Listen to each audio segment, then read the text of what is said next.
Hello students. तो इस video के अंदर हम लोग न्यूटन्स लॉज ऑफ मोशन की सीरीज़ में एक नया टॉपिक लेने जा रहे हैं जो कि है रीडिंग ऑफ वेइंग मशीन। आप लोगों ने स्टूडेंट्स कभी सोचा कि एक वेइंग मशीन आपकी करेक्ट मास को कैसे डिस्प्ले कर देती है? यही चीज़ हम इस वीडियो में डिस्कस करेंगे। तो देखिए, वेइंग मशीन के पास में आपके मास को डायरेक्टली पता करने का कोई तरीका नहीं है।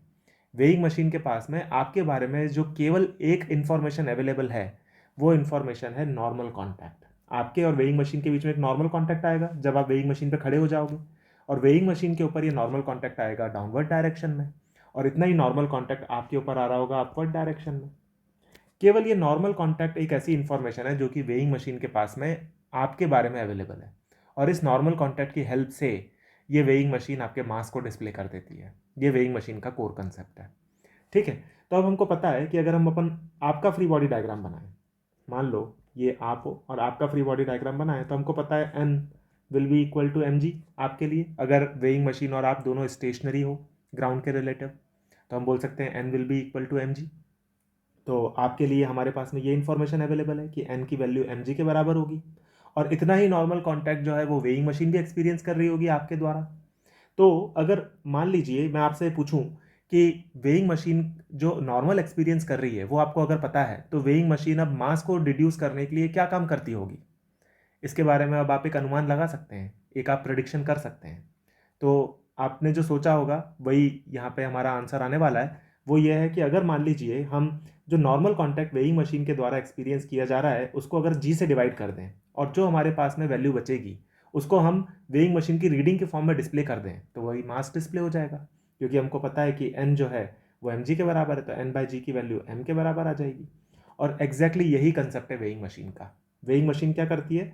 वेइंग मशीन आपके द्वारा जो नॉर्मल कॉन्टैक्ट आया वो तो वेइंग मशीन के पास में अवेलेबल है, उसको जी से डिवाइड करके, जी की जो अर्थ पर वैल्यू है उसको जी से डिवाइड करके जो भी कुछ रीडिंग आएगी, जो भी कुछ वैल्यू आएगी, उसको वो डिस्प्ले कर देती है अपनी रीडिंग स्केल पर। उसका जो रीडिंग स्केल है वो इसी तरह से कैलिब्रेट किया गया होता है कि जो नॉर्मल कॉन्टैक्ट एक्सपीरियंस किया गया है वेइंग मशीन के द्वारा उसको जी से डिवाइड करके डिस्प्ले करो। इस तरीके का उसका कैलिब्रेशन रहता है, तो आपके मास को डिस्प्ले कर देती है। तो यहाँ से हम ये बोल सकते हैं कि जो रीडिंग ऑफ वेइंग मशीन होगी इसके लिए हमारे पास में क्या फॉर्मूला बनेगा? ये फॉर्मूला हो जाएगा reading of weighing machine will be equal to normal contact experienced by weighing machine, weighing machine को मैं शॉर्ट में डब्ल्यू एम लिख रहा हूँ, डिवाइडेड बाय जी। इस तरीके से रीडिंग ऑफ वेइंग मशीन मिल जाती है। ठीक है, यह है रीडिंग ऑफ वेइंग मशीन का कंसेप्ट। ठीक है। वेइंग मशीन के अंदर होता क्या है, एक स्प्रिंग लगी हुई होती है। ठीक है, स्प्रिंग का कंसेप्ट हम आगे आने वाले वीडियोस में देखेंगे।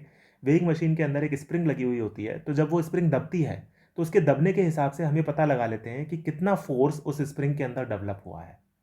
स्प्रिंग के कंसेप्ट से हम ये पता लगा लेते हैं, जिससे हमको ये पता लग जाता है कि वेइंग मशीन के द्वारा जो नॉर्मल कॉन्टैक्ट एक्सपीरियंस किया गया होगा वो कितना रहा होगा। और नॉर्मल कॉन्टैक्ट आपको मिल गया, उसको आप जी की वैल्यू से डिवाइड कर दो अर्थ पे, तो वो जो वैल्यू आएगी वही आपकी हो जाएगी रीडिंग ऑफ वेइंग मशीन, वो आपको मास डिस्प्ले कर देगी। इस तरीके से हमारे पास में आंसर आ जाता है।